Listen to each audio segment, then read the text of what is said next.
สวัสดีค่ะคลิปนี้ก็อยู่กับสาวปันกกอกนะคะวันนี้ก็จะมาผูกแขนนะคะที่ตองนะคะ เพื่อนก็เคยบวชเป็นพระนะคะที่เคยอยู่กกอกวัดภูหลวงนะคะแม่เบนก็มาเพื่อนก็อยู่กับพวกเรามานานศึกออกมาจะไปหางานทำค่ะBM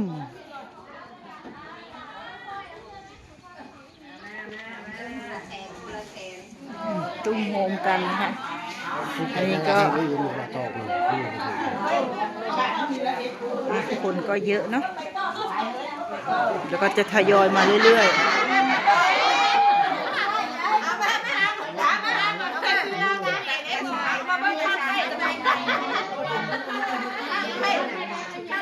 มันเบิ่งข้างใกล้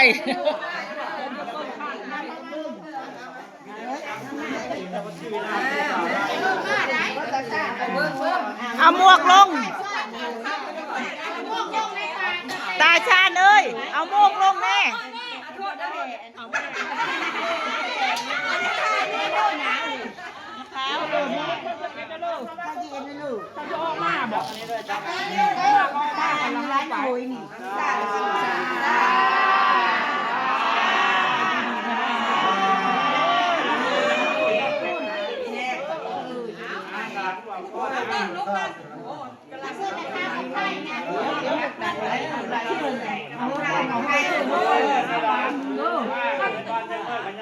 ตั้งใจดี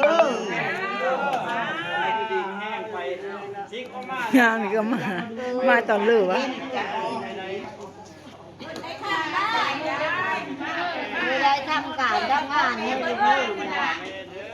ทำการทำงานอย่าร้องไห้เด้อ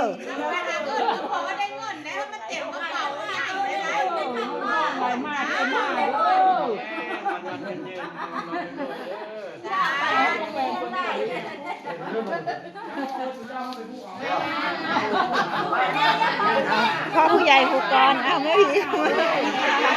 บ้านเราก็มาอยู่ด้วยกันเนาะเพราะว่าพระเพิ่นก็เคยมาอยู่กับวัดเรามานานหลายปีกี่ปีแล้วประมาณกี่ปีถึง3 ปีไหมถึงไหม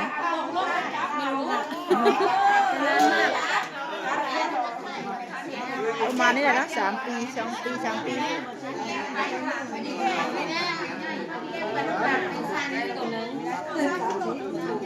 มาจะยิ้วมาเลย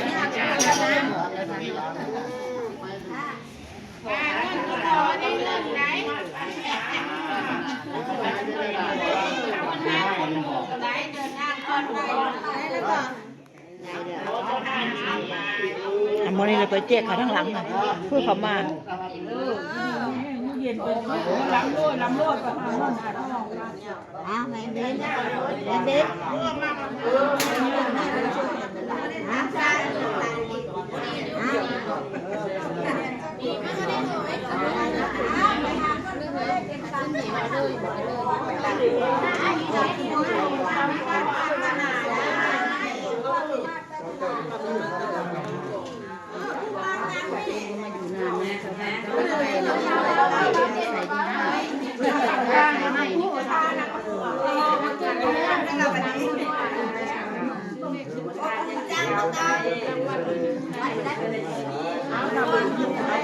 ไปมาก็น้ำตาก็จะคอเหมือนกันแหละเพราะว่าเพิ่นก็อยู่กับพวกเรามานานนะตาชาญเพิ่นอยู่มากี่ปีแล้วประมาณกี่ปีแล้วเพิ่นอยู่กับพวกเรามากี่ปีแล้วถึง3 ปีไหมเนาะ4 ปีแล้วบ่จานนั่นแหละ4 ปี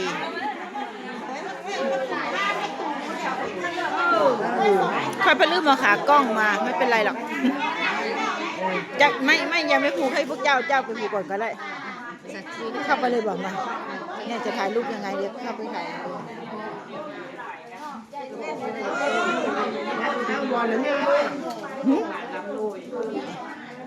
เป็นไรอันนี้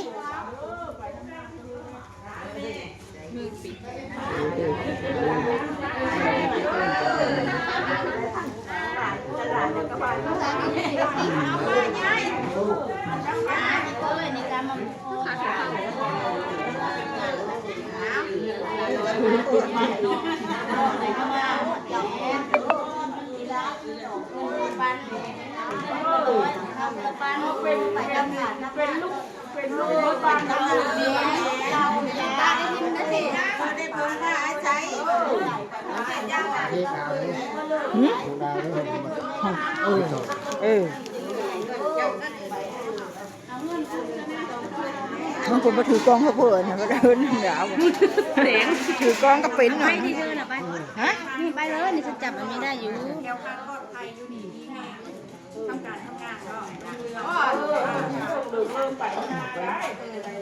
ขอเจ้าหน้าดีๆ ทำงานก็ดูได้เนี่ยเห็นได้งานหาได้กินหาซอยเนาะ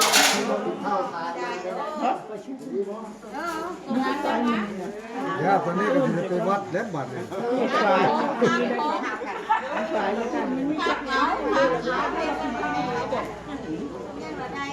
ใครจะรู้ละเชื่อการเด่นนะ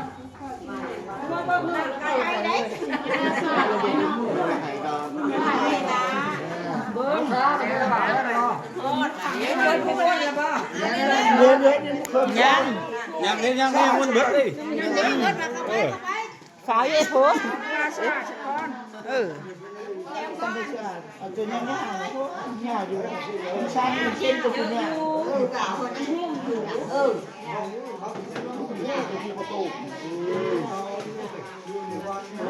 อีห่ามันนี่สิทานมาก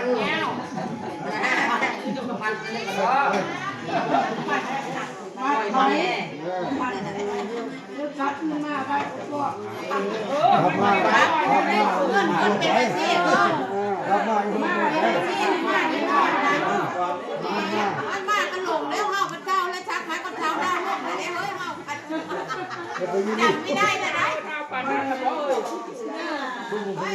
นี้ได้จะจับคนว่าใดบอกโอ้ยเพื่อนนอนถึงก่อนไม่ครับด่าบ้านโง่แล้วก็บอกยังภาษาสุดยอดก็จะขอบคุณนี่แท้โอ้ยขอบคุณ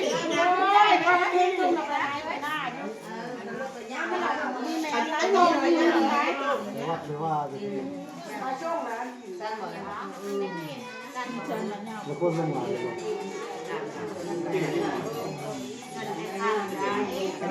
ตัวนี้เอาควันมาอยู่นี่